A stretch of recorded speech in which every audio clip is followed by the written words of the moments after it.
Shalom, shalom everyone, and welcome to the third program in the Talking Memory series, The Holocaust in Romania, Filling in the Gaps. The program today will focus on Jewish forced labor in Romania between 1940 and 1944. My name is Medin Shachar, and I work at the Ghetto Fighters House as an educator and a guide, and I will be your host for today's program. I want to welcome our global audience today. It's very global, with a special welcome, as always, to the survivors and their families that are with us today. We want to thank everyone for their support and interest in our programs. This series is in partnership with Amir organization in Israel, the Romanian Cultural Institute in Tel Aviv, the Wilhelm Filderman Center for the Study of Jewish History in Romania, the Elie Wiesel National Institute for Studying the Holocaust in Romania, Classrooms Without Borders, the Johannesburg Holocaust and Genocide Center, and the Rabin Chair Forum at George Washington University. For this series, we have, in addition to our regular partners, 4 partner institutions connected to Romania, 2 in Israel and 2 in Romania. We have invited representatives from each institution to give the opening remarks on one of our 4 programs and share with our audience their work. Today, we are honored to have Dr. Martin Ladislau Salamon, Director of the Romanian Cultural Institute in Tel Aviv, to give the opening remarks. But before I give him the floor, just a short introduction. Holding a PhD in sociology, a master's degree in political science, and a BA in mathematics, Martin Salamon worked as a journalist in Romania until 2012, holding various editor jobs. He was a contributor to the political journals Foreign Policy and the Courier International. In 2014, he published his first book, A Forgotten Ally, a sociological study about the Romanian-Hungarian relations during the interwar period. In 2017, his second volume was published about the colonization of the Aromanian Vlach population from Greece to Romania. In 2020, a comprehensive study about the famous Romanian interwar sociological school of Dumitru Gustri was published in Bucharest under his editorship. He taught at the Technical University of Cluj-Napoca in Romania 2002, and was a visiting assistant at the Technion University of Haifa between 1999 and 2000. In 2015, he lectured at the American College of Helsinki, a course on foreign policy and diplomacy. As a career diplomat since 2012, Dr. Salamon served as Consul General of Romania to Greece until 2017, and is the current director of the Romanian Cultural Institute in Tel Aviv since 2018. In 2020-2021, he held the position of president of the Israeli cluster of the European National Institutions of Culture. Dr. Salamon, the floor is yours. Thank you for this very nice introduction. Hello, everybody. Good evening, and Shavua Tov. I'm glad to be open this series of the Romanian, this edition of the series Romanian Jewry during the Holocaust, and I'm glad to be part of this series dedicated to the Romanian Holocaust. Our institution, the Romanian Cultural Institute, maybe should be introduced as well, because it's an important body of cultural diplomacy, and we are glad to be part of this project in this very elite company, and together with so many important institutions. So the Romanian Cultural Institute is in Tel Aviv, is one of the 20 branches that we have all over the world. The Romanian Cultural Institute is a state institution. It's financed by the Romanian state, and the only branch in the Middle East is in Tel Aviv. And one of our main projects, or series of projects, are connected to the Holocaust and the memory of the Jewry in Romania. So we are happy to be part of any project that is dealing with this issue. We every year in our yearly calendar, 27th of January, which is the International Day of Commemoration on 9th of October, which is the Romanian National Day of the commemoration of the Holocaust, the Iași pogrom and commemoration, and so many other occasions that we use in order to promote this subject in abroad, and especially here in Israel. 2024 is a special year because we commemorate 8 years since the deportations of the Jews from northern Transylvania, which is actually connected to the Hungarian Holocaust, mainly because between 1940 and 1944, northern Transylvania was administered by the Hungarian authorities, but although this region is part of Romania now and before that, so we consider it, of course, a very important subject. As you could hear from Maden, I'm not a Holocaust researcher. This is not my field of study, but I can share with you a personal story, which is a little bit off topic because it's a Hungarian story, but it's also, as I said, part of the nowadays Romanian Holocaust stories. My grandfather was a rabbi in Maramuresh from a typically Hasidic family, and he had 11 children. One of those was my grandfather, and my other grandfather was a completely different kind of Jewish family from Budapest, a school principal in the Jewish neighborhood on Király utca, and his daughter was my grandmother, and they met in Budapest. They were both citizens of Hungary and the Austro-Hungarian Empire. I'm speaking about my grandfathers, and my grandmother and grandfather met in Budapest, and they married, and in the beginning of the 40s, they moved to Timișoara, which is southern part of Transylvania, let's say so, in a larger extent. It's Banat actually, and it was their luck, because this way they escaped from being deported by the Hungarian authorities, because Timișoara was south from the limit between Hungary and Romania. So that was a lucky event. But my grandmother's brother, who remained in Budapest, was taken to forced labor in the Hungarian army, and he disappeared in the Don River, on the Don River. We never found out what happened with him, and his name was Ladislau in Romanian, and my family gave me this second or middle name in his memory. So I have a family story connected to the forced labor, the Jewish forced labor. I was very curious to find out more about this subject, and I'm happy that I can participate today to this very interesting and very important Zoom meeting, where this will be the main topic.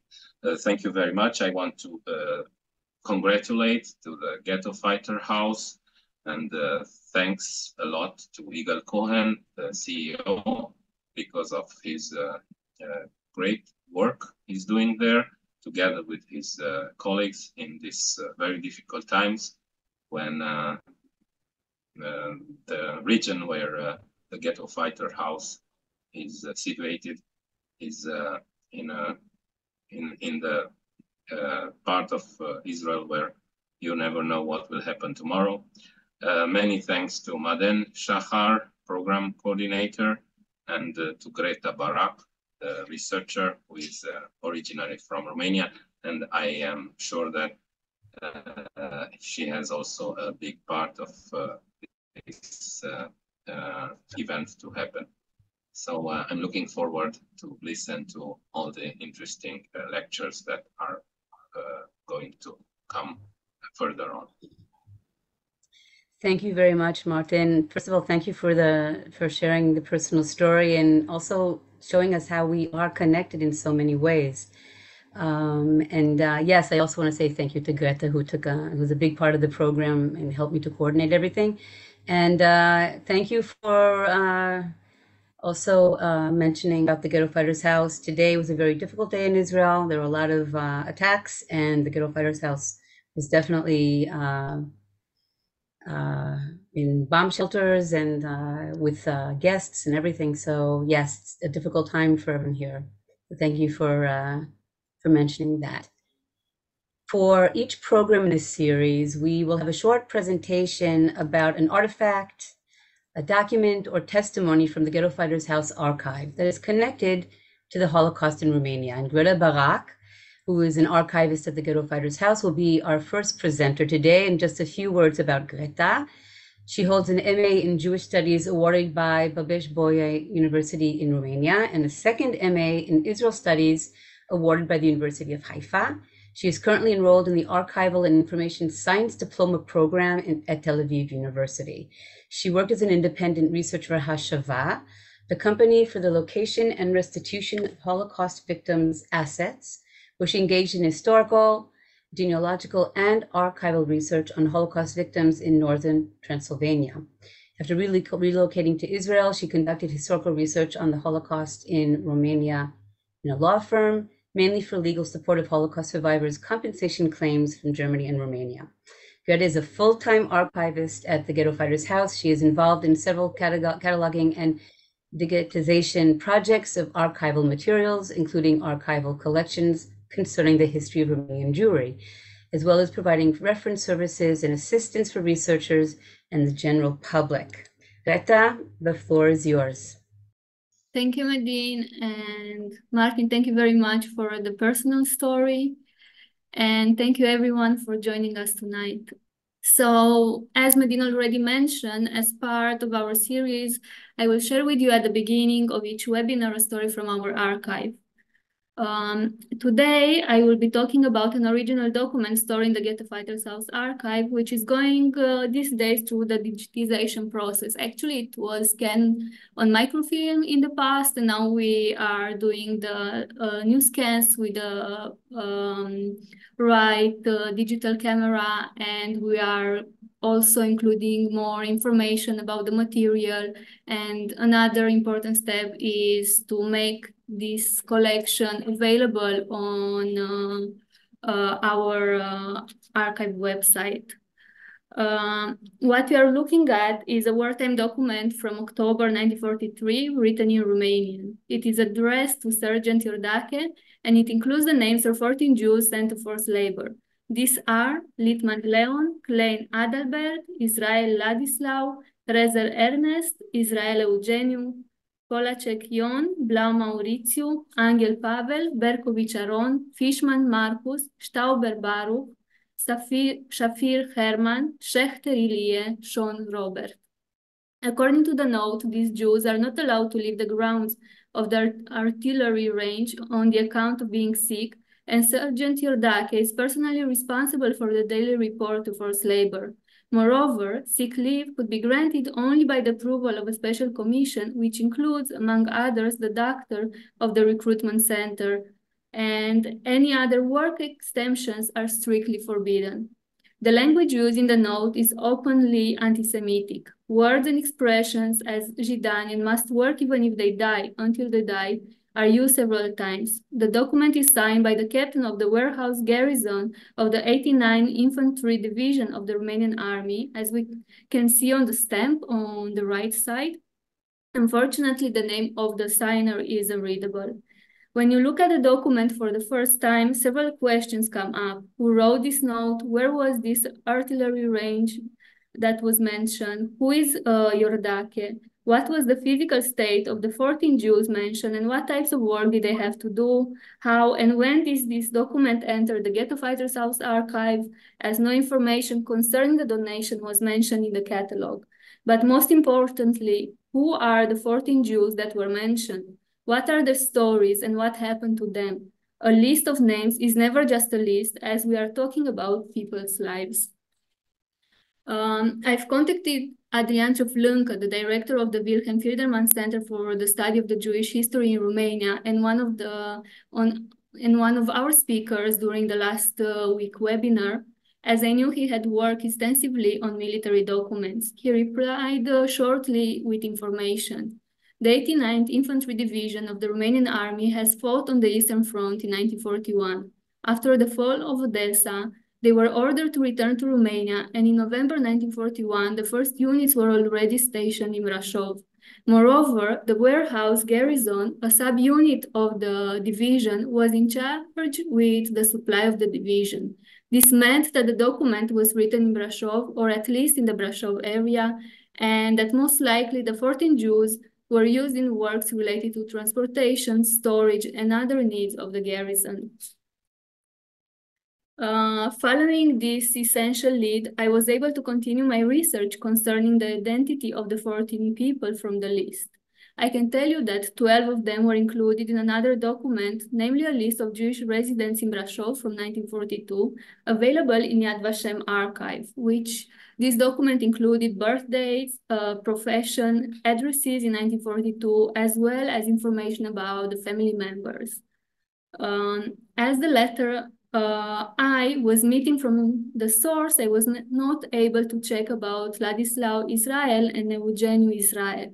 Nevertheless, Eugeniu was most likely from Brașov too, as I found an article from Opinion newspaper from October 1940, in which his name was mentioned. You can see it on the right side.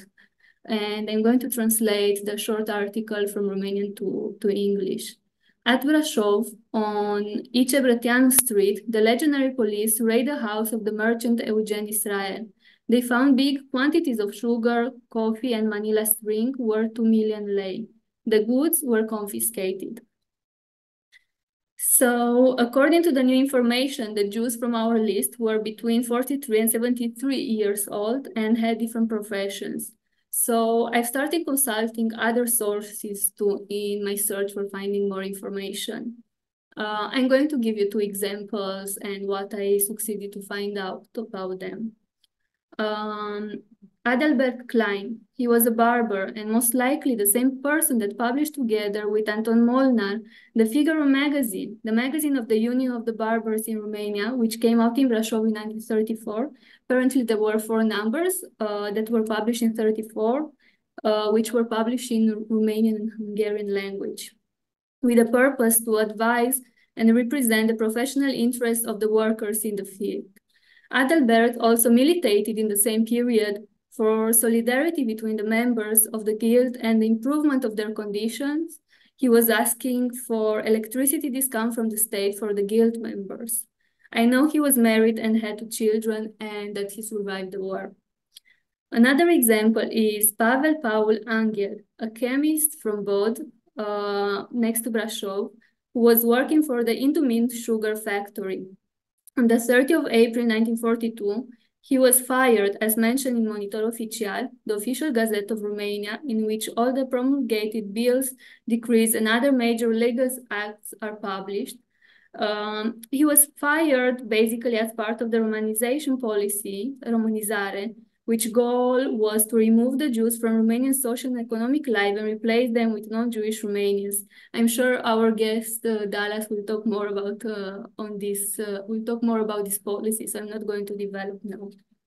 I know to tell you that Pavel returned to work for the Indomin factory after the war, and actually he was promoted in 1946, and this promotion was announced in Monitor Oficial. You have on the slide on the right side the part about him. Adrian Cioflâncă gave me another essential piece of information. The note from October 1943 was published in Curierul Israelit on 18th of March 1945, and it was part of the Matatias Matitiahu Karp's archive.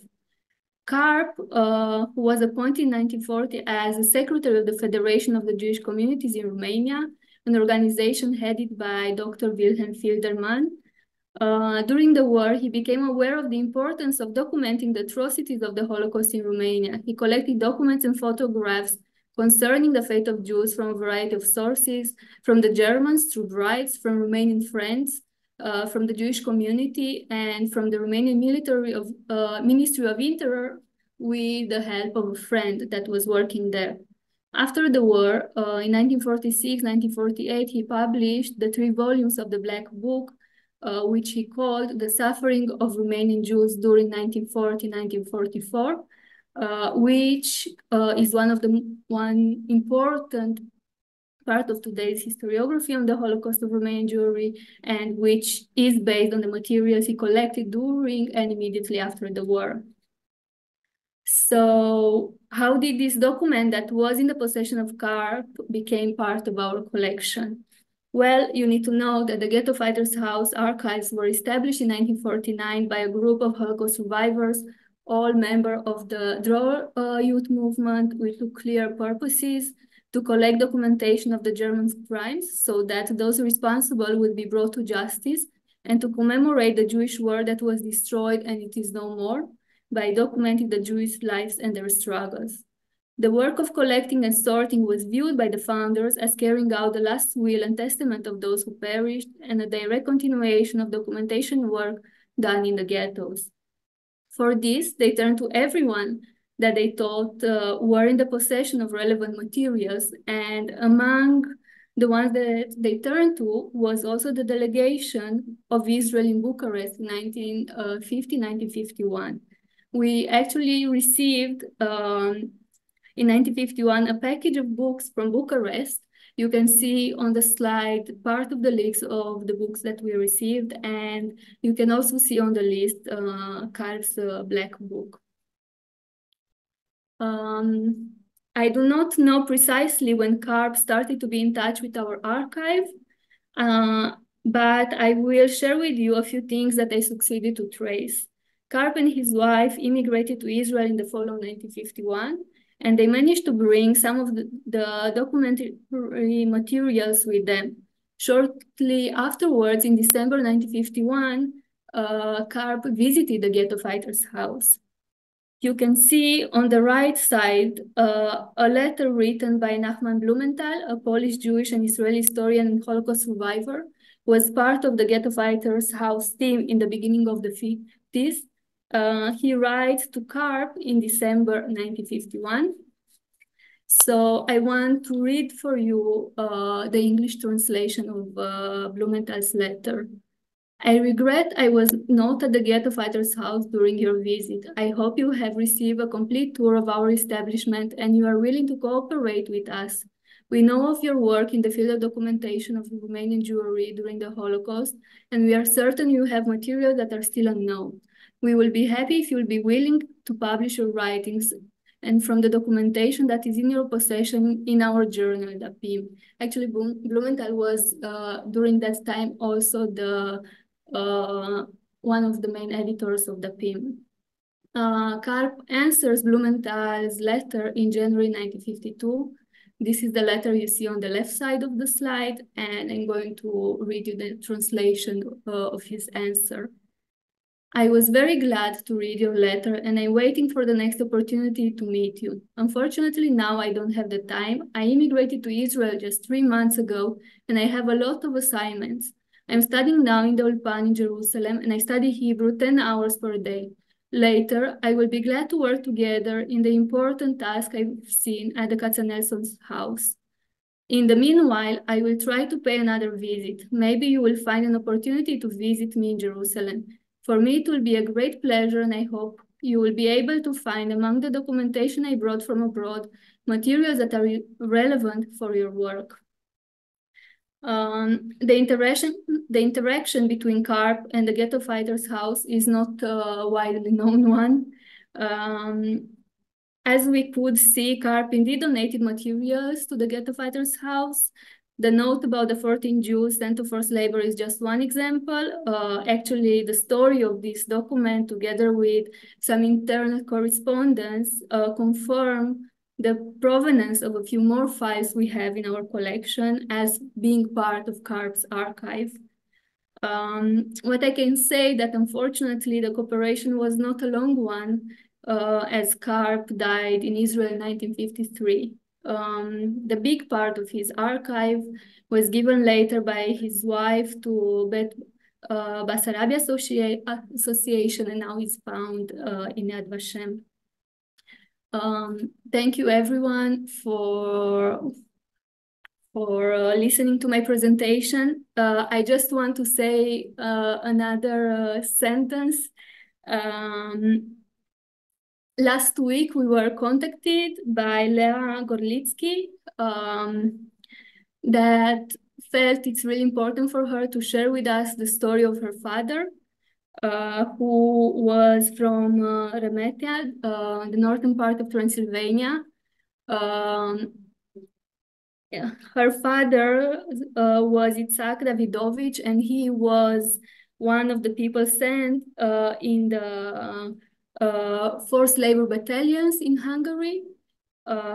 This is not today's topic, but nevertheless, if Lea, if you want to share the story of your father with the participants of this event, please feel free to write it in the chat. Thank you, everyone. Thank you, Greta, for another really interesting presentation from our archives. While you were talking, there were so many people in the chat conversing. There are a lot of second generation and first generation families that experienced forced labor camps from Romania. So I invite you, meanwhile, to take a look in the chat and see what people are talking about. It really is an honor to be able to have a platform like this and to allow people to discuss a little bit about their family histories while we're doing the program. So thank you again, Greta, and we're going to move on to our second speaker. And I'd like to introduce Dr. Dallas Michelbacher. He is an applied researcher at the United States Holocaust Memorial Museum in Washington, D.C. He earned a BA in history from Auburn University in 2011 and a PhD in modern European history from Central Michigan University in 2016. He is the author of Jewish Forced Labor in Romania, 1940-1944, from Indiana Press, University Press. Okay, so just repeat that he is the author of the Jewish Forced Labor in Romania, 1940-1944, from Indiana University Press in 2020, and a contributor to the United States Holocaust Memorial Museum Encyclopedia of Camps and Ghettos, 1933-1945, a very important work. His primary areas of research interest are the experiences of forced laborers and prisoners of war, with a particular emphasis on Romania, and I invited him to speak today. And Dallas, the floor is yours. Okay, thank you for that kind introduction. I want to say thank you to the Ghetto Fighters House for inviting me to speak. I really appreciate the opportunity. So today I'll be speaking to you about the forced labor system imposed on the Jews of Romania during the rule of Ion Antonescu, which is the subject of my book, Jewish Forced Labor in Romania, 1940 to 1944. And I want to clarify, because I've seen a lot of people talking in the chat about Transnistria. My book mostly focuses on forced labor in the Romanian Old Kingdom, in the Regat. I did some research on Transnistria. I should be able to answer some questions, but it's an area that needs more research. So if there are graduate students listening, that's a very fruitful avenue for more research. But getting back to my own work, during the Second World War, more than 100,000 Romanian Jews were pressed into forced labor on behalf of the Romanian Army, government institutions, and private businesses. They worked on a variety of tasks, including road and railroad construction, building fortifications and defensive works, and clearing snow from city streets in the winter. The imposition of forced labor in Romania was part of a larger process known as Romanianization, or Romanizare in Romanian, that was intended to remove Jews and other ethnic minorities from the Romanian economy and replace them with non-Jewish ethnic Romanians. Thus, forced labor occurred at the interface of racial ideology and economic practicality, and the delicate balance between ideological imperatives of the Antonescu regime and the pragmatic needs of the Romanian war economy is central to my analysis. So, although the legislation which imposed forced labor on the Romanian Jews was issued under Antonescu's government, the underlying ideology traced back to the early years of Romanian statehood in the mid-19th century. At that time, Romania was a largely rural and agrarian society, but many of the merchants, tradesmen, and professionals in its nascent urban areas were Jews.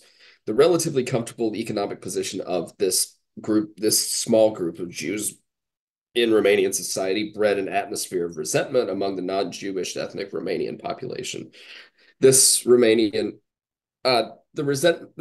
began to take on a political form in the aftermath of the First World War. Romania had been awarded large territorial gains in the post-war peace treaties, but these gains were conditioned on granting citizenship to the Jews of Romania, which was previously only possible on an individual basis through an act of parliament. So the redress of this perceived grievance became an important plank in the platforms of interwar nationalist political parties in Romania. The National Christian Defense League, founded by Alexandru Cuza in 1923, demanded a drastic reduction of Jewish representation in professions in the military, as well as a numerous clauses limiting the number of Jews in Romanian universities. In 1927, a protege of Cuza's named Corneliu Zelea Codreanu established the Legion of the Archangel Michael, also known as the Iron Guard, which was a more violent fascist paramilitary organization, which also espoused an anti-Semitic ideology. Cuza's party came to power in an alliance with a party led by Octavian Goga, known as the National Christian Party, in December of 1937. Although it governed for just 44 days, the Goga-Cuza government imposed the first in a series of anti-Semitic laws that would set the stage for Romanianization under the Antonescu regime in a few years. The law on the revision of citizenship, promulgated in January 1938, resulted in the denaturalization of most Jews who had become citizens of Romania after World War I. A second plan law, which would have involved the Romanianization of the labor force, was not implemented before Goga was dismissed as prime minister on February 10th, 1938. Over the next 2 years, Romania drifted away from its former allies, France and Britain, and closer to the Nazi sphere of influence. Faced with irredentism from Hungary and the Soviet Union, King Carol II saw Germany as the only reliable guarantor of Romania's territorial integrity. During this period, additional anti-Semitic laws were passed, the most notable of which was the so-called Jewish Statute, or Statutul Evreilor, which was modeled after the Nazi Nuremberg laws. And this statute created a race-based definition of Jewishness and applied a wide range of restrictions on the economic, social, and political activities of those defined as Jews, including the exclusion of Jews from many professions and from the Romanian military. This law stated that in wartime, Jews of military age, that is between 18 and 50, who were excluded from the armed forces, would be subjected to labor service. And this was similar to a system that Greta mentioned a moment ago, which was implemented in Hungary in 1939 and which we will revisit later. But the Jewish statute did not specifically identify the terms of this arrangement yet, anticipating a subsequent law which would lay out the Jews' military obligation in more detail. That law would not come while Carol remained king of Romania, however. In late June 1940, the Soviet Union had forced Romania to withdraw from Bessarabia and Bukovina under the secret provisions of the Molotov-Ribbentrop Pact, which recognized those territories as being within the Soviet sphere of influence. At the end of August 1940, Germany mediated the territorial dispute, quote unquote, between Hungary and Romania over Transylvania by awarding a sizable swath of northern Transylvania to Hungary. These territorial losses, combined with a rapidly deteriorating domestic political situation, led to Karl's abdication on September 4th.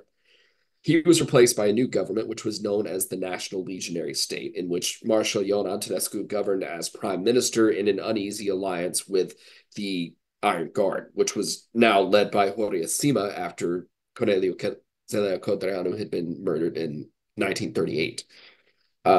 Despite the ongoing political tensions between Antonescu and the Iron Guard, they both shared a strong anti-Semitic attitude, and the National Legionary State enacted further Romanianization measures restricting the economic life of Romanian Jews. On November 16th, 1940, the National Legionary Government issued the law for the Romanianization of personnel in businesses, which required Romanian employers to replace all of their Jewish employees with non-Jewish Romanians by December 31st, 1941. The idea behind this law was that this grace period could be used for Jewish employees to train their Romanian replacements. However, there was a loophole in the law which allowed employers to keep Jewish employees on staff for periods of up to 6 months after December 31st, 1941, if they could prove that these Jews were, quote, absolutely necessary, unquote, to the business and unable to be replaced by a non-Jewish Romanian in that time. This loophole indicated at least some awareness on the government's part that whatever its ideological preconceptions about Jews, Romania's economy was still highly dependent on skilled Jewish workers, and eliminating them in one fell swoop was not a feasible solution. On December 5th, 1940, the National Legionary Government issued the law on the military status of the Jews, intended to address the questions left unanswered by the Jewish statutes provisions excluding Jews from the Romanian military. Under this law, Jewish men aged between 18 and 50 would be required to pay special military taxes, and those who were physically fit would be required to perform, quote, work in the community interest, or in Romanian, muncă în interes obștesc, for the Romanian military and for state institutions. These provisions would last for as long as the non-Jewish Romanian population was subject to mobilization for military service during wartime. However, this law also contained a loophole.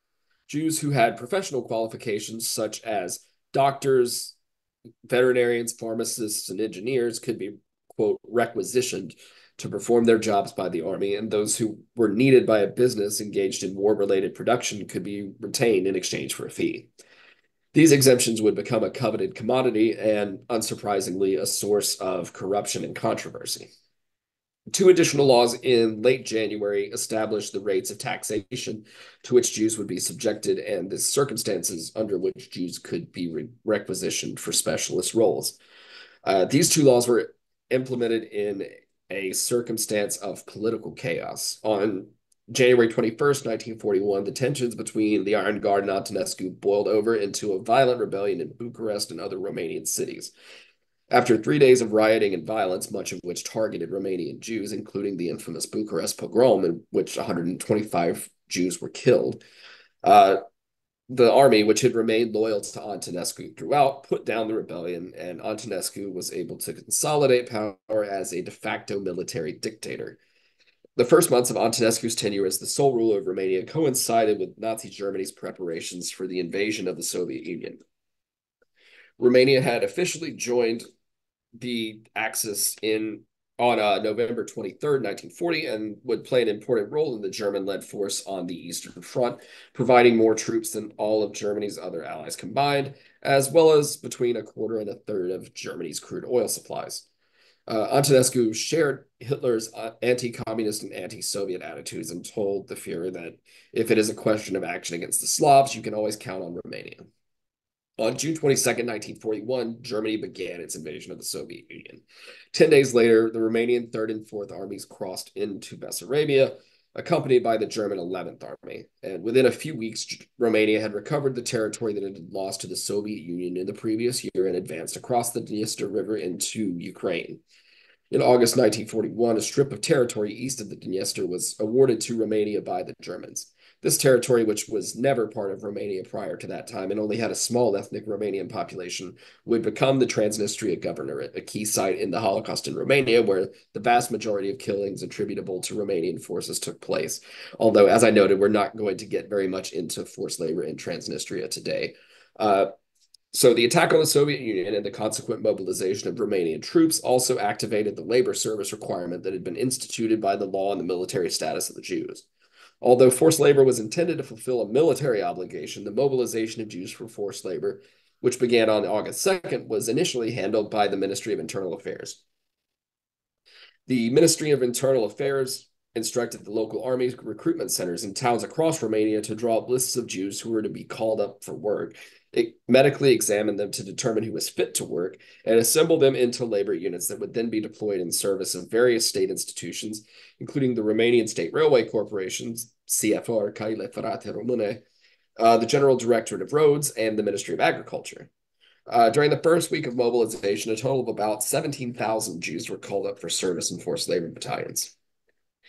The recruitment of forced laborers by the Ministry of Internal Affairs was completely disorganized. Many Jews simply ignored the summons from the recruitment centers and were never tracked down, while others were able to bribe corrupt local officials to get out of work. On the other hand, the cursory medical examinations, which were not always performed as required, meant that Jewish men who were not fit for manual labor and should have been exempted were sent to work anyway. Fred Gerbel, a Jew from Pașcani in northeastern Romania who was sent to work in an excavation detachment, recalled that, quote, "We had a hunchback in our ranks, and his hunch was considerably bad. Another, quote, volunteer was missing 4 fingers on his right hand. A third had a leg which was too short, or perhaps the other was too long. A fourth had a mutilated arm. One had tuberculosis, another was a diabetic. We also had an insane man who had previously been confined in an asylum, and the gallery was completed with an epileptic," end quote. Gerbel stated that the doctor at the Pașcani Recruitment Center had spent about 10 minutes examining this group of 260 men. In an August 5th cabinet meeting, the deputy prime minister, Ion Antonescu, lambasted the authorities responsible for mobilization for their failures. 3 days later, the Army General Staff issued a new, more detailed set of instructions for the recruitment centers to follow in their conscription of Jewish laborers. On August 20th, the General Staff took over responsibility for recruiting forced laborers from the Ministry of Internal Affairs and would retain this authority for the rest of the war. New regulations stated that the labor for military purposes would receive first priority, followed by requests from state agencies like CFR, and only once those had been filled would workers be released for agricultural industrial labor or for private employers. On August 25th, the General Staff ordered the creation of special commissions in each county capital to deal with requests from employers to exempt their Jewish workers from forced labor, with the purpose of determining which Jews were, quote, absolutely necessary and which could be sent to forced labor without harming their employers' businesses. During the late summer and fall of 1941, Jews were primarily sent to work in labor detachments of between 250 and 500 men, supervised by Romanian Army reserve officers, mostly men who were too old for service at the front. There were two main types of labor detachments: external detachments, which were deployed outside of their cities of origin on a semi-permanent basis, and internal detachments, which worked within the cities where they were formed, with their workers allowed to sleep and eat in their own homes. The external detachments were supposed to consist of men between the ages of 21 and 40 without children, while the internal detachments would comprise men between the ages of 18 to 21 and 41 to 50, as well as those with children. Jews who were tradesmen or skilled laborers were to be organized into specialized teams, or equipe, which would work within their respective areas of expertise. This general structure would remain in place with some modifications for the rest of the war. Although the General Staff's new measure to standardize the recruitment of laborers, the damage for the haphazard recruitment under the Ministry of Internal Affairs in early August had already been done, as indicated by Fred Gerbel's memoir. However, other problems emerged, which would characterize the forced labor system throughout its existence and create misery for the Jewish laborers. Most of the agencies employing Jewish laborers had made few preparations for actually supplying the labor units with tools, building materials, food, and medications. Their efforts to do so were further hampered by poor logistics and inadequate road networks, which inhibited the transport of supplies to the external labor detachments. As a result, many Jewish labor units had to build their own housing and cook and obtain their own food. Most medical care was provided by Jewish medics within the units who had not been requisitioned by the army. Paul Rosenfeld, a 19-year-old Jew who had been assigned to a road construction detachment in Turda, remembered that his barracks had no heating and that the men had no blankets, so they never undressed at night. Rosenfeld said that the living conditions were more difficult for the workers than the work itself. Shortages of food remained prevalent, with Jewish laborers sometimes forced to travel to nearby cities and towns to procure food in direct contravention of Antonescu's orders to keep them at a, quote, safe distance from settlements, prompting complaints from local residents. Both official reports and survivor testimonies indicate that laborers received enough food to stave off starvation, but that they were nonetheless underfed, making them vulnerable to exhaustion and disease, as well as limiting their ability to work. Medical care was also inadequate. In theory, there was to be one Jewish medic for every 500 men in a labor detachment. However, because of the shortage of doctors, this standard was rarely met. For example, an agricultural labor detachment in Latino Badane requested additional medical personnel in October 1941 because they only had one doctor for 1,500 laborers. Further hindering productivity was the fact that many of the Jews who were sent to work in the external detachments had been white-collar workers who were unaccustomed to the heavy manual labor and unsuited to such work.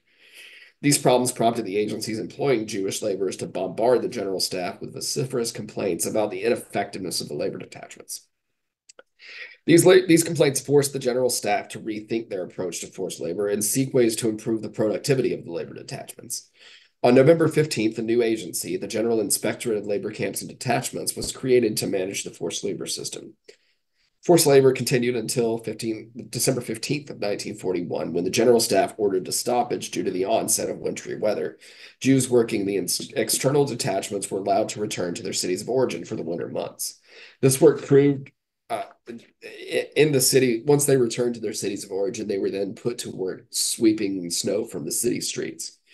This work proved to be demeaning for many of the Jews, who were often taunted and even spat upon by the non-Jewish residents of the cities. In a cabinet meeting on November 19th, Antonescu was harshly critical of the deployment of forced labor as well as the corruption in the system in 1941. I will put this quote on the screen so that you can all read it. But I want to note then that Antonescu's statement here hinted not only at his dissatisfaction with the use of Jewish labor up to that point, but also the role of forced labor within Romania's larger Jewish policy. This question was a matter of active discussion during the winter of 1941-42. On November 29th, a staff officer named Eugen Popescu circulated a memorandum that addressed the topic of forced labor reforms. In this memo, he stated that, quote, forced labor constitutes only a temporary solution. I'll leave this quote on the screen for the moment so that you can read it as well. If you didn't get to all of the last one, let me know. I can return to these later. I'm just not going to read a wall of text for the sake of time here. So Popescu's memo here indicates the regime's awareness of the inherently self-defeating nature of Romanianization, but it also demonstrates the willingness of the regime to tolerate economic hardship in order to achieve its ideological goal of ridding Romania of its Jews. By then, tens of thousands of Jews had already been killed in Bessarabia, Bukovina, and Transnistria, and the large massacres in Transnistria were still ongoing. At the time of Popescu's memo, nearly 2 months prior to the Wannsee Conference, concrete plans for the final solution of the Jewish question had not been formulated yet, but the intent was clear. The elimination of the Jews was a goal that had to be achieved, the economic consequences be damned. So one of the most important tasks facing the general staff in the winter of 1941-42 was the question of exemptions for Jews who were deemed, quote, absolutely necessary to their employers. Despite the fact that the 31st of December 1941 deadline established by the November 1940 Romanianization law had passed, tens of thousands of Jews were working at their previous places of employment. As we have already discussed, this was a reflection of the dependence of the Romanian economy on skilled Jewish labor, but from the general staff's perspective, it was an indication of inadequate enforcement of forced labor regulations and of corruption within the system. At the behest of Antonescu's Commissar for Jewish Affairs, Radu Leka, a new entity known as the Central Commission for the Review of the Jews, Comisia Centrală pentru Revizuirea Evreilor, was established in March 1942. This commission would have the power to determine which Jews actually qualified for exemptions as absolutely necessary and which Jews could be sent to forced labor. However, this review of the working Jews did not have the effect that the general staff had intended. Leka, who was perhaps the most corrupt man in a government rife with corruption, turned the exemption process into a de facto extortion racket, collecting large bribes from Jews who wished to avoid forced labor. This corruption not only undermined the entire purpose of this process as envisioned by the general staff, but also had the unfortunate effect of transferring the obligation to perform forced labor onto poorer Jews who couldn't afford to pay the exorbitant bribes that Leka demanded. The other major task facing the general staff in the spring of 1942 was the reorganization of the labor battalions themselves to improve productivity as Antonescu had demanded.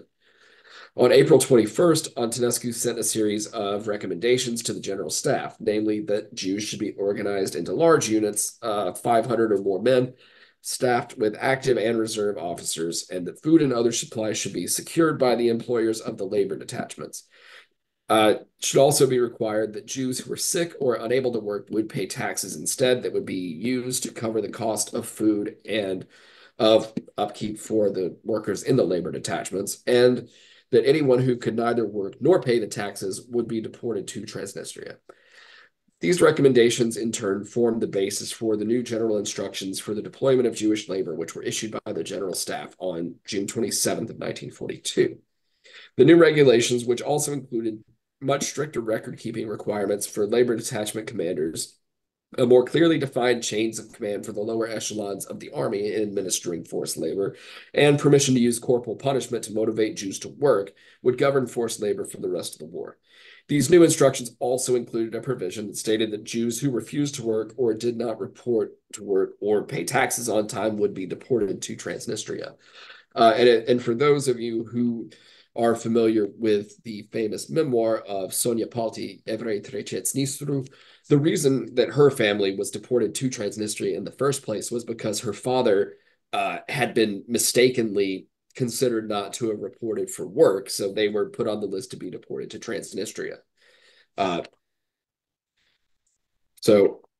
These new regulations were only partially implemented in 1942, since the Jewish laborers had already been redeployed to their work sites in the spring. Meanwhile, more important developments for the fate of Romanian Jews were taking place behind the scenes. Shortly after the January 20th, 1942 Wannsee Conference, the representative of the Reich Main Security Office of Reichssicherheitshauptamt in Romania, a man named Gustav Richter, had begun negotiations with the Antonescu government regarding Romania's participation in the newly developed continent-wide final solution to the Jewish question. Throughout the spring of 42, the Romanian government negotiated with the Germans while continuing to pursue their own independent line of planning for deportations from the Old Kingdom to Transnistria, since the Jews of Bessarabia and Bukovina had already mostly been deported to Transnistria in the prior year, while the Jews living in the Old Kingdom or the Regat, which is within the pre-1941 borders of Romania, had not been deported yet.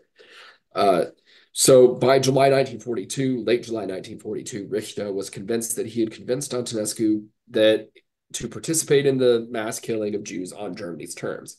Plans were established for the deportation of the roughly 280,000 Jews living in the Old Kingdom to the Belzec killing center in Poland. However, after the date selected for the start of the deportations, September 10th of 42, passed, there were further arguments and increasingly hostile cajoling from Richter and from Berlin to try and get the Romanians to begin the deportation. However, on October 22nd, Mihai Antonescu informed Richter that for reasons that are still subject to debate by historians, the deportations were indefinitely postponed. The Jews of the Old Kingdom were ultimately spared due to this decision. So the decision not to deport the Jews of the Old Kingdom meant that the quote-unquote permanent solution envisioned in the 1941 memo was off the table, and that thus forced labor went from a temporary solution to a de facto permanent solution. As a result, the General Staff intensified its efforts to recruit forced laborers during the winter of 42-43. Another crucial decision for the fate of the Romanian Jewish laborers came in January of 1943. On January 22nd, the General Staff met to discuss the possibility of sending Jewish laborers to the front to work for Romanian military units there, as the Hungarians had done the year before. At the exact time of this meeting, the Hungarian Second Army, along with its Jewish laborers, was in the process of being encircled and annihilated by Soviet forces at Ostrogozhsk, with more than 18,500 Jewish laborers being killed in the process. In total, more than 33,000 Hungarian Jewish laborers died or disappeared within the Soviet Union, many of them taken as prisoners of war and held by the Soviets for more than 10 years. With only a few thousand surviving and returning to Hungary. And of course, many of the survivors were then subsequently deported to Auschwitz when Germany invaded Hungary in March of 44. The Romanian General Staff, after discussions with Antonescu, decided that sending Jewish laborers to the front would place an additional burden on the army's already thinly stretched supply lines, and it was therefore undesirable. This decision, which it must be noted was made for practical reasons rather than humanitarian ones, probably saved thousands of lives. With these two monumental decisions in hindsight, the General Staff set about intensifying the recruitment process in the spring of 43. This intensification included severely restricting the number of exemptions granted relative to prior years, in spite of protests from Lecca, the expansion of labor requirements for Jewish men, and the recruitment of Jewish women to work in internal detachments and workshops. Although the General Staff was leery of repeating the mistakes of 1941, when many unfit Jews had been sent to work, they determined that with proper medical examinations, Jews with physical limitations could be sent to work on less physically intensive jobs.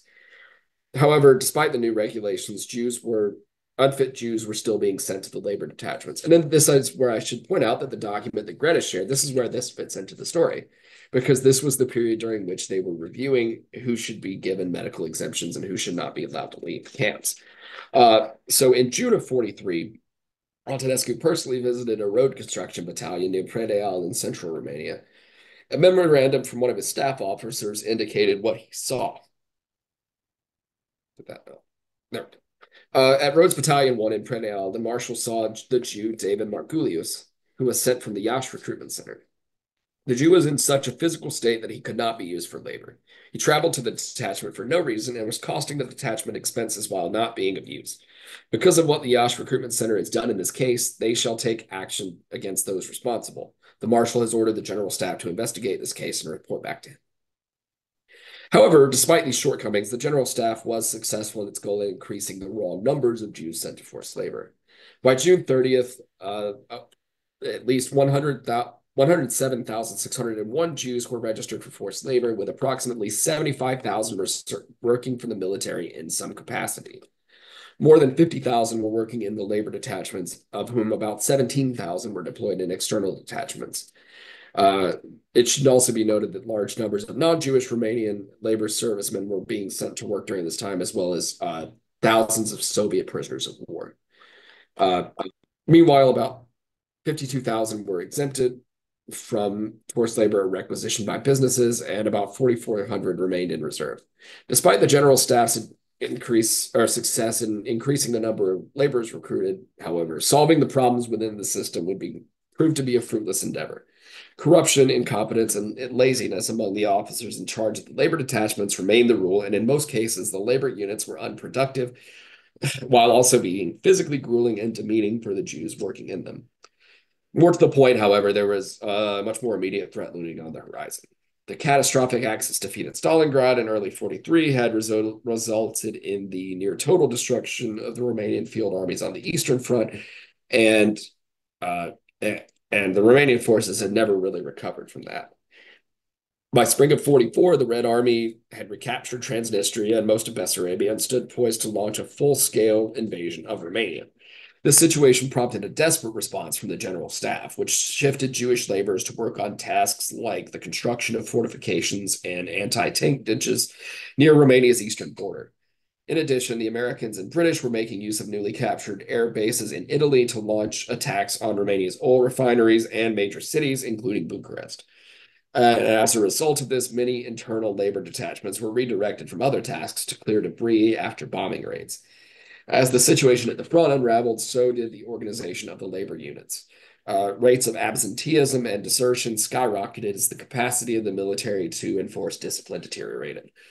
For example, in February of 44, Rhodes Battalion 8, located near Yash, so very close to the front, reported that 32% of its workers were absent without leave, while Rhodes Battalion 4, located in Buzău in southeastern Romania, reported that almost half of its workers were missing. On August 20th of 1944, the Red Army launched a full-scale attack across the Prut River, shattering the fragile Romanian defenses. 3 days later, Antonescu was deposed in a coup that was led by King Mihai and a group of opposition political figures who subsequently formed a new transitional government to replace Antonescu. As of that date, there were still more than 31,000 Jews working in the labor detachments. One of the first tasks of the new government was to invalidate the anti-Semitic legislation that had passed by Antonescu and his predecessors, including the law on the military status of the Jews. On August 30th, the new chief of the General Staff, Lieutenant General Nicolae Radescu, ordered the dissolution of all Jewish labor detachments. In theory, the Jews were to be granted free rail transport back to their hometowns, but in practice, this was rarely possible. So most Jews in the external labor detachments either had to find their own way home or rely on outside assistance to find their way back. It's difficult to assess the casualty figures for Romanian Jewish laborers due to a lack of adequate record keeping, particularly in 1941 and 1944. Extrapolating from the available records, and again, I stress this is only for the labor detachments that were deployed under the military within the Old Kingdom, not including the units in Transnistria, like Labor Battalion 120 in Balto. But for the units in Romania proper, excluding Transnistria, the death toll was relatively low, probably below 1,000. But this figure does come with assumptions because of inadequate reporting from different geographic areas and time periods, and further research is going to be necessary to refine it.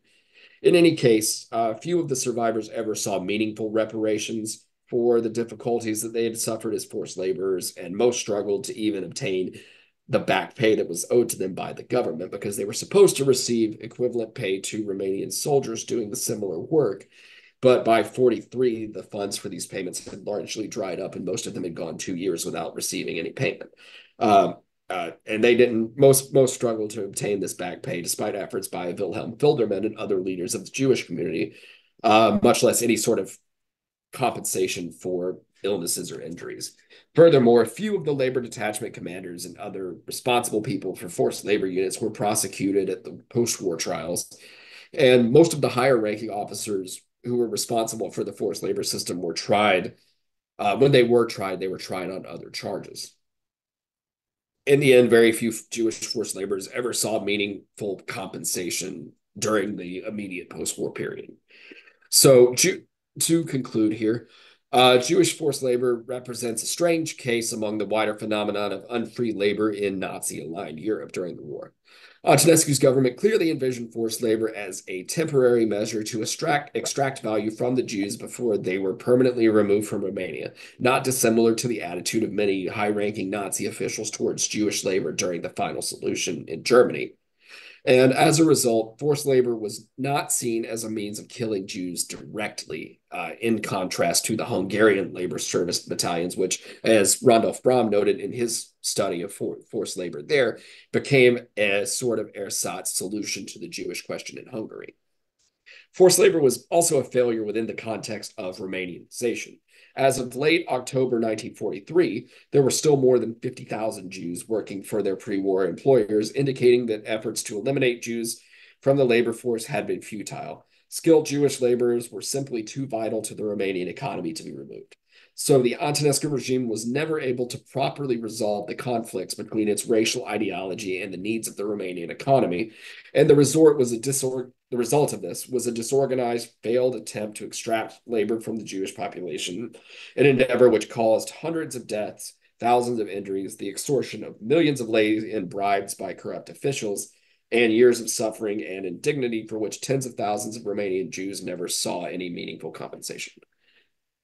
Thank you, and I will be happy to take any questions that you might have. And thank you, Dallas, very much for your presentation. And there was one question, actually, there were two questions that I took a look at. The first question that was somebody to answer, and then somebody else said maybe there's another reason, is why the Romania didn't send the Jews to Belzec.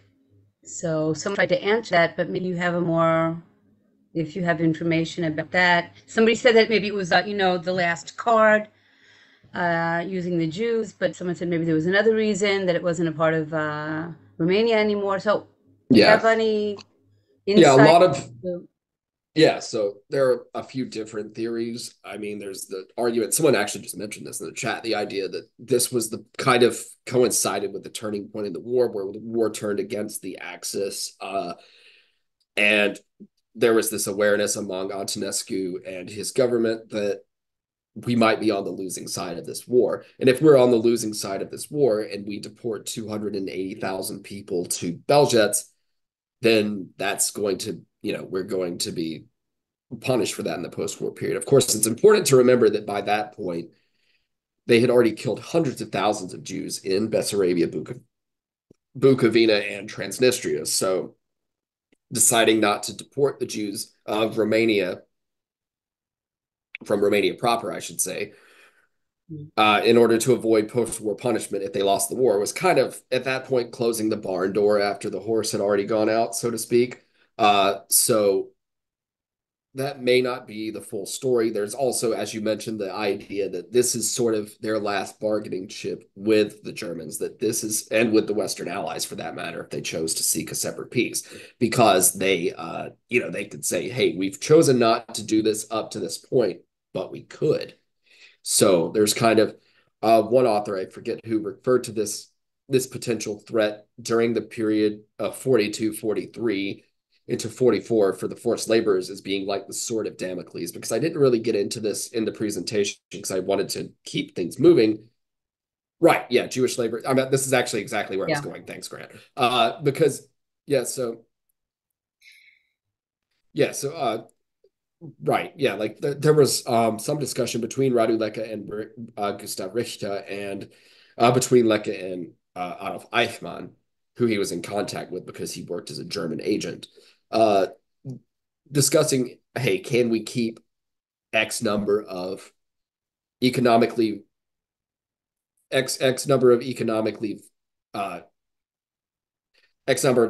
valuable Jews back from deportation until we no longer need them for labor, and then we can send them on and we can kill them.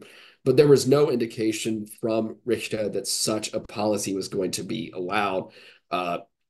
He decried this as Romania trying to take half measures, that this wasn't acceptable, that they needed to deport all of the Jews. It was framed as an all or nothing proposition. So, as we get into 1943, one of the main reasons that the General Staff was so committed to increasing the recruitment of forced labor is because they realized, hey, the situation at the front is deteriorating. They had just lost huge numbers of irreplaceable losses of men and material at Stalingrad. Most of the Third and Fourth Armies were destroyed at Stalingrad.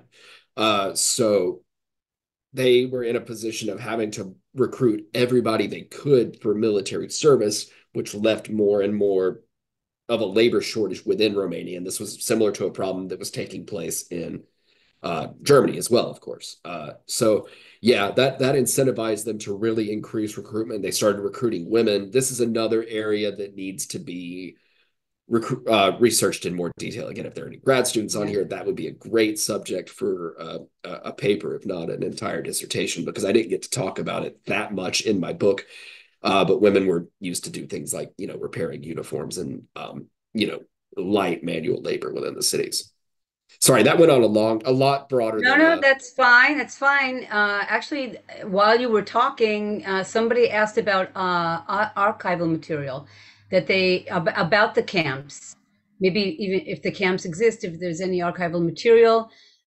She was actually in Lauti and said people just, pretended there was nothing to talk about. So that's also an interesting question. Also doing your research, is there actually archival material in situ? In situ, that's hard to, like in the smaller communities, I don't know. That was not, this was my doctoral dissertation. I didn't have the budget to go to every, I would have loved to have gone to every local archive, but I didn't have the budget for it. I can say that what we have at the Holocaust Museum, we have a lot of records from the Romanian Ministry of Defense. So most of the high-level general staff discussions and lower-level reports from the Army territorial commands and some of the local recruitment centers about the recruitment of forced laborers and the deployment of forced laborers. We have some records from Romanian state agencies like the State Railway Agency that cover their labor battalions. We also have a separate collection that's Record Group 25.011, which is a collection of reports from the labor detachments to the higher authorities about what was going on. Because one thing I didn't mention, or that I briefly alluded to, was that the new instructions from June 27th, 1942 introduced stricter record keeping requirements where detachment commanders had to submit reports twice a month on this is how much progress we've made on the project we're working on. This is how many people are present. This is how many people are sick. This is how many people are injured or missing or escaped or whatever. So that was kind of what I alluded to when I mentioned that from certain periods, the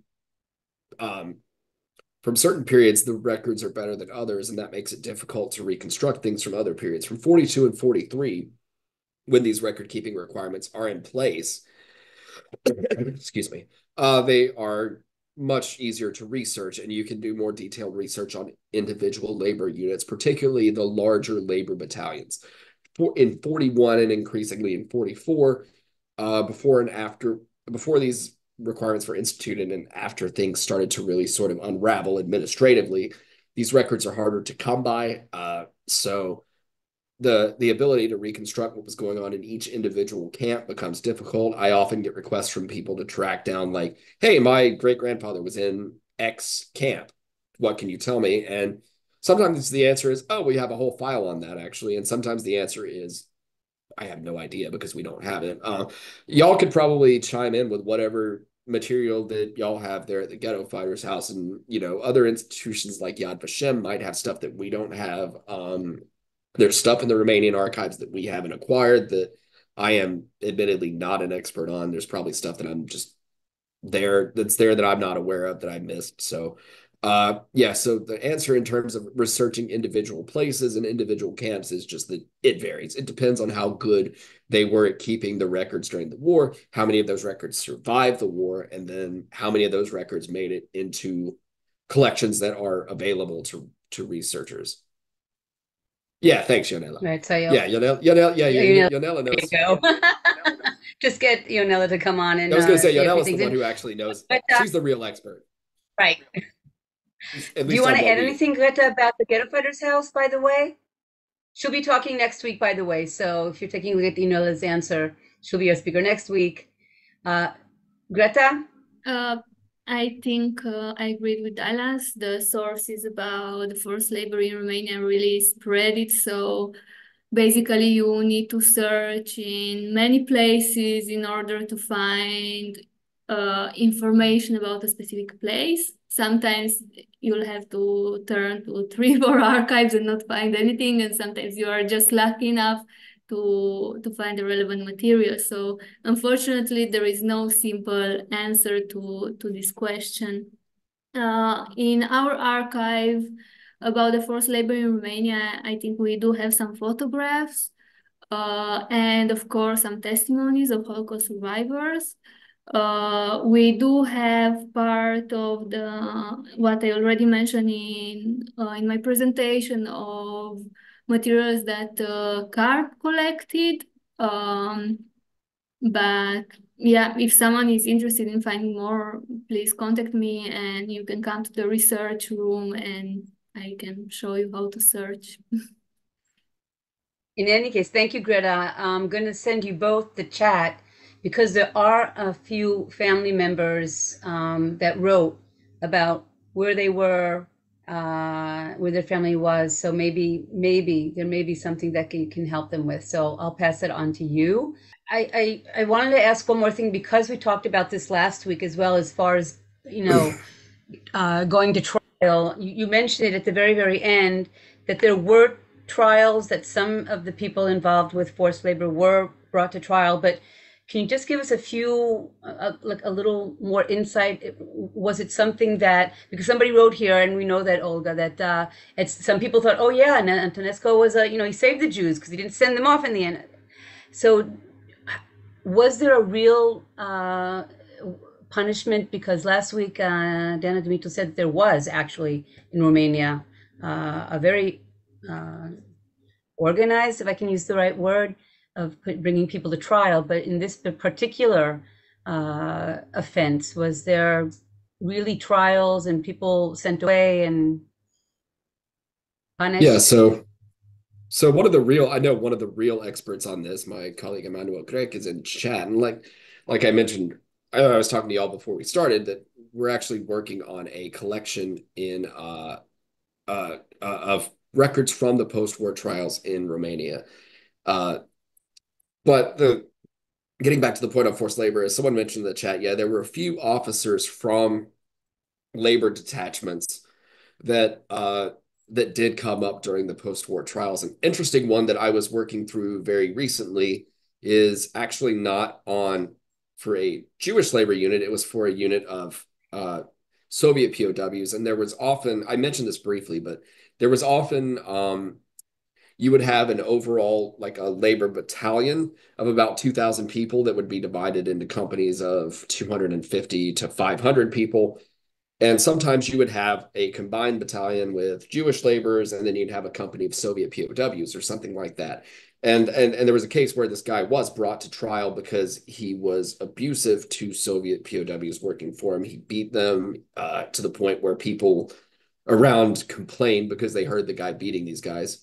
And he was brought to trial, and he was sentenced to, I forget, he was sentenced to, I believe, 5 years of hard labor and stuff like that. So there were people who were punished for mistreating forced laborers, but the overall during the trial, that was not really a primary focus for the people's tribunals, the Bucharest People's Tribunals and the Cluj People's Tribunals.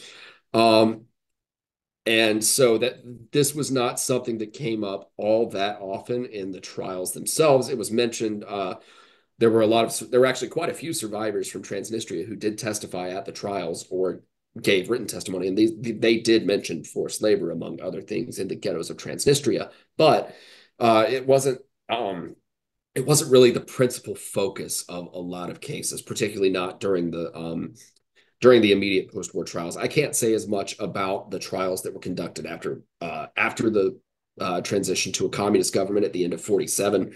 From 48 onward, the trials that were conducted, that I don't know. That one I have to admit I don't know. Yeah, I think Diana wrote something like that as well. Okay. Oh, Somebody asked somebody asked about testimonies and memoirs. Was that a big part of your research? I think at the beginning you talked a little bit about what your research is based on, but yeah. was that a big part of your research? So there were testimonies or yeah, so there were a reasonable number of these. I don't have my whole bibliography in front of me right now, so I can't tell you exactly how many, but there were a few. Yeah, there were a few. I had Fred Gerbel's testimony that I mentioned before. There were a few others that were published in either in German.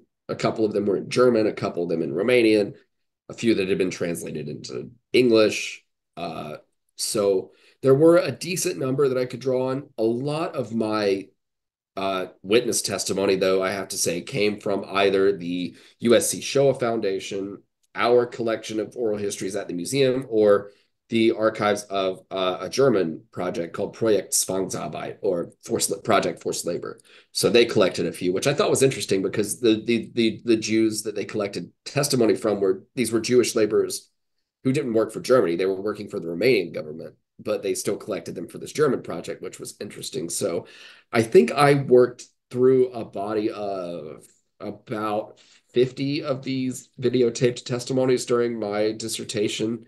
I don't remember how many actually made it into the book exactly how many I quoted, but I had a body of about 50 plus, maybe a dozen published memoirs or at least published bits of testimony. And then I saw, I saw somebody asked in the chat about forced labor, like what the vision was for forced laborers after they were no longer needed. And this is the idea that I went back to in this slide. I know I'm going to reshare that for a second because I know I skipped through those slides really quickly. I just didn't want to read. I just didn't want to read a even huge though you amount talked quickly, so I noticed something that you took out. See, so that yeah, I had to so there you I had to go. get through this a bit quickly, but You this can't was win. let me share it. Yeah. It's hard to condense an entire book into 30 minutes, even when it's a fairly short book like mine. But you have, in Antonescu's statements, he has a fairly clear concept here. Basically, if they should work as long as they can. If they can't work, they should pay taxes. If they can't work or pay taxes, they'll be deported. Now, I was mainly bringing this up to look at the memo from General Popescu here, because this is the clearest statement that I could find of the Romanian government's intention for forced labor as part of the final solution overall. And this is basically the idea that forced labor is just something that they are doing in the interim until they are able to carry out the final solution, whether that be through the originally planned deportations to Transnistria from the Old Kingdom, or whether it was participation in the German-led final solution by deporting the Jews to Belzec. Regardless of what form that ended up taking, the plan was essentially to exploit forced labor for as long as they could, and then once it was possible to carry out the permanent solution, to go ahead and do that. As I mentioned a little while ago, that there was some disagreement in the Romanian government. Some people like Radu Leka wanted to keep a certain amount of Jews who were necessary for the economy. But as you can see from General Popescu's statements here, his approach is more, we have to solve the Jewish question. This is necessary for the survival of the country. Even if it hurts us economically in the short term, this is something that has to be accomplished for the long term.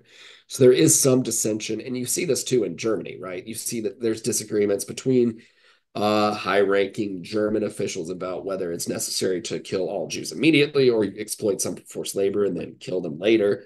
So it's the same sort of debate between economic and racial ideological needs. And I saw somebody asked in the chat what prompted me to write about this subject. And really, this is a lot of it. My interest in this question of to what extent the regimes of the Second World War period were willing to compromise the economic needs of their countries to satisfy their racial ideology, and how much economic needs were able to constrain racial ideology. So the interface between those two dual forces is really something that I was interested in. I originally was actually researching this in the context of the expropriation of property, but then I realized that there was this lacuna in the historiography that nobody had written a book about like a full monograph on forced labor at that point when I was picking a dissertation topic. This was back, 2012, 2013. So that prompted me to pick forced labor as a topic because it was an understudied topic. And again, it dealt with this kind of dual push and pull between economic and ideological needs. So I'm going to go ahead and stop sharing that now. I just wanted to put that back up so people can see it. Yeah, labor is a subject that like you said, reasons for having forced labor and what you can do with it and how you can abuse it or whatever on the country. But it's just such an interesting concept to see what happened. Like you said, suddenly, yeah, I mean, in the end, we have this final, so we have to take care of the Jewish problem. What's going on in Romania, that they pick up the lingo of Germany, and you see how things penetrate from country to country. Yeah. In Warsaw, the whole concept of forced labor, it was actually an economical success, but Jews had to be killed in the end. So it didn't make a difference how economically vital their work was. So it's a very fascinating subject, and we've had this subject on from many different researchers and historians, and you're just another one that we're adding on that helps us to understand and get more insight. And I want to thank all of our speakers again, Martin Salamon for coming to talk with us with the opening remarks and about the Romanian Cultural Center in Tel Aviv, and Greta that once again enlightened us about really an amazing archive that we have. And now we're learning more and more about what we have about Romania. And we'll see you again in 2 weeks. And Dallas Michelbacher, thanks again for sharing your knowledge. And with that, I want to say to our audience, shalom, and we'll see you soon. Toda.